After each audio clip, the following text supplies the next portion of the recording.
Have you ever wondered how a Roman emperor would approach life's challenges? In a time of peace, where people often engage in hedonism, there lived Marcus Aurelius, a young and talented man. He received education from the finest tutors and philosophers of his time. However, it was not solely this education that shaped his perspective on life. Rather, he learned from every person he came into contact with, a practice he documented in his journal, Meditations. A privileged environment helped forge the person whom the general population called the Philosopher King.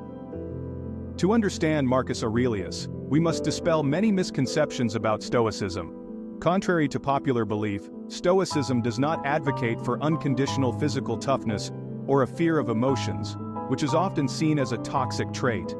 Stoicism is the perspective of a wise man who accepts things for what they are, becomes one with nature, and remains morally responsible to himself and his principles, no matter the external circumstances.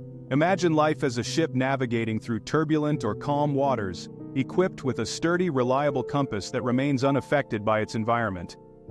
He came to power as a Roman emperor in AD 161. Breaking tradition, he appointed his adoptive brother, Lucius Verus, as co-emperor, demonstrating his belief in shared governance. Marcus spent much of his reign engaged in military campaigns, such as those against the Parthian Empire and the Germanic tribes during the Marcomannic Wars. His leadership was characterized by strategic competence and personal courage. He implemented several legal reforms to protect the vulnerable, including slaves, minors, and the poor, reflecting his values of duty, social responsibility, and welfare for his people. While Marcus Aurelius could have indulged in lavish parties and unlimited fantasies with the empire's tax revenue like any other emperor, he chose virtue, not for fame or admiration but to accomplish greater things according to his principles. If we placed anyone else in his position, what would that person do? Would they resist temptation? What cemented his legacy was Meditations, a journal he wrote as a guide based on his experiences and what he learned, structured in a way that was revealed to the public after his passing. Meditations is divided into 12 books, with entries that are not organized thematically or systematically but are reflections written at various periods of his life.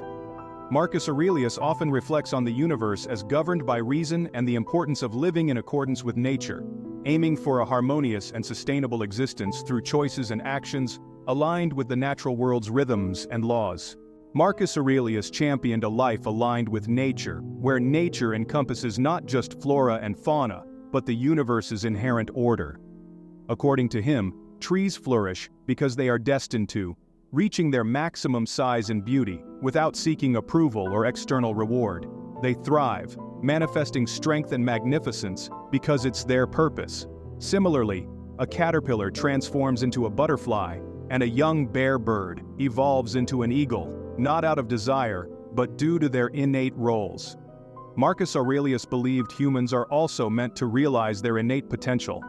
He dismissed the pursuit of wealth or accolades, emphasizing instead that being human obliges one to strive towards becoming as compassionate and virtuous as possible. His writings offer insights into his Stoic philosophy and reflections on duty, virtue, and the nature of existence.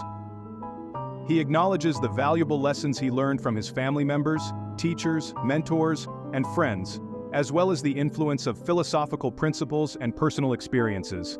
He reflects on the virtues instilled in him by his relatives, good morals and temperance from his grandfather, modesty and integrity from his father, and piety, generosity, and simplicity from his mother. He also acknowledges the importance of his great-grandfather's emphasis on education at home and wise spending.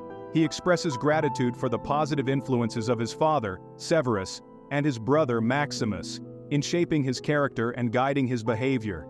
He expresses gratitude towards the gods for the favorable circumstances and opportunities in his life, including the absence of temptations and the presence of wise and virtuous influences. He acknowledges the role of dreams, fate, and fortune in guiding him towards a life of philosophy and moral excellence. Marcus Aurelius believed everything serves a purpose. The role of every living thing is based on an unconscious process that keeps life going. Through his Stoic philosophy, held a distinctive view on perceiving and interacting with what might be considered bad people. Rather than responding with anger or resentment, he advocates for understanding, compassion, and self-reflection when dealing with difficult people. Most people behave according to their understanding of what is good. Marcus Aurelius emphasizes the importance of looking inward and focusing on one's own actions and reactions. Fame and success, though momentarily satisfying, were not true measures of happiness for Marcus Aurelius. He believed that happiness was a lasting state, originating from within, not derived from transient external achievements or his status as an emperor. According to Stoic philosophy, genuine happiness is achieved through a virtuous life dedicated to self-improvement and realizing one's full potential. The gravest failure, and the source of true sorrow and fear, is not living up to one's capabilities. Excellence is not just an aspiration, but a fundamental aspect of one's nature, underscoring the belief that greatness is both a duty and an innate characteristic.